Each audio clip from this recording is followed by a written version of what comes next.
পটলের তো অনেক রেসিপি আপনারা রান্না করে খেয়েছেন।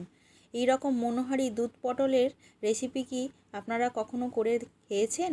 তাহলে আমার রেসিপিটা ফলো করে এইভাবে রান্না করে নিন, খেতে খুব সুন্দর হয়। আর এটা একদম সম্পূর্ণ নিরামিষভাবে আমি তৈরি করেছি। যারা নিরামিষ খেতে পছন্দ করেন কিংবা উপোসের দিন আমরা এরকম নিরামিষ রান্না করে দেখতে পারি। তো দেখুন আমি কিভাবে এই মনোহারি দুধ পটল রান্নাটা করছি স্টেপ বাই স্টেপ। খুব সহজ পদ্ধতিতে ঘরোয়া উপকরণ দিয়ে আর 1 চামচ তেল দিয়েই এই রান্নাটা 15 মিনিটে আপনারা রেডি করে নিতে পারবেন।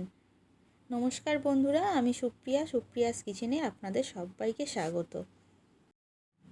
এই রেসিপিটা বানানোর জন্য বাইরে থেকে কিছু আনারই প্রয়োজন নেই।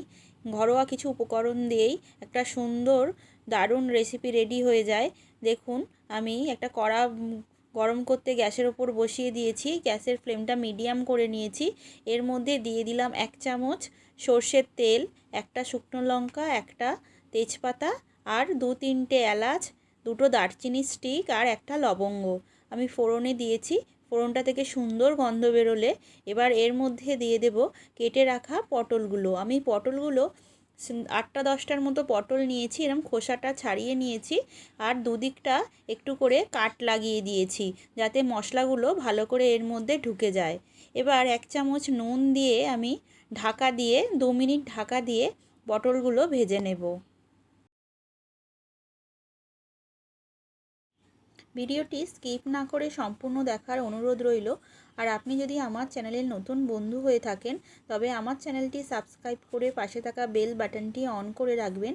আমি যখনই কোনো নতুন ভিডিও আপলোড করব সবার আগে আপনাদের কাছে নোটিফিকেশান চলে যাবে।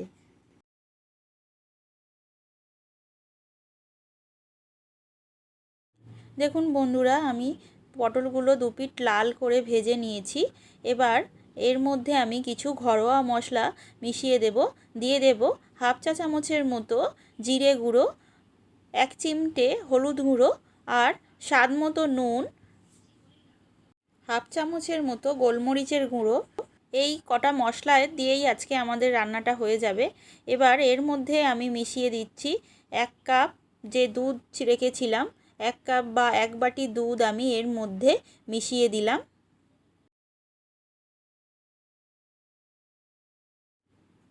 এবার এর মধ্যে দিয়ে দেব 1 চামচ চিনি। চিনিটা আপনারা আপনাদের স্বাদ মতো ব্যবহার করবেন।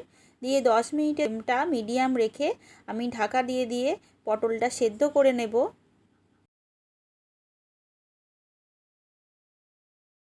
10 মিনিট পর ঢাকাটা খুলে আবারও আমি একবার নেড়ে দিয়ে পটলগুলো একটু বাকি আছে আবারও আমি 5 মিনিট ঢাকা দিয়ে ভালো করে পটলগুলো সেদ্ধ করে নেব।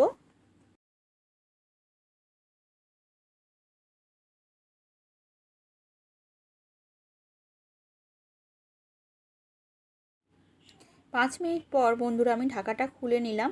দেখুন ঝোলটা টেনে কত ঘন হয়ে গেছে। এবার পটলটা আমার সেদ্ধও হয়ে গেছে।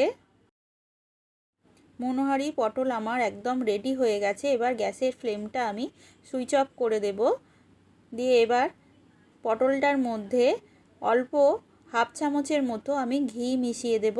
দিয়ে একটু ঢাকা দিয়ে স্ট্যান্ডিং টাইমে রেখে দেব। দিয়ে আপনাদের একটা সার্ভিং প্লেটের মধ্যে ঢেলে আপনাদের দেখাচ্ছি কত সুন্দর এটা খেতে হয়েছে। আর এটা থেকে এত সুন্দর একটা স্মেল বেরোচ্ছে, আপনারা যখন রান্না করবেন তখন এই স্মেলটা পাবেন, অসাধারণ একটা গন্ধ।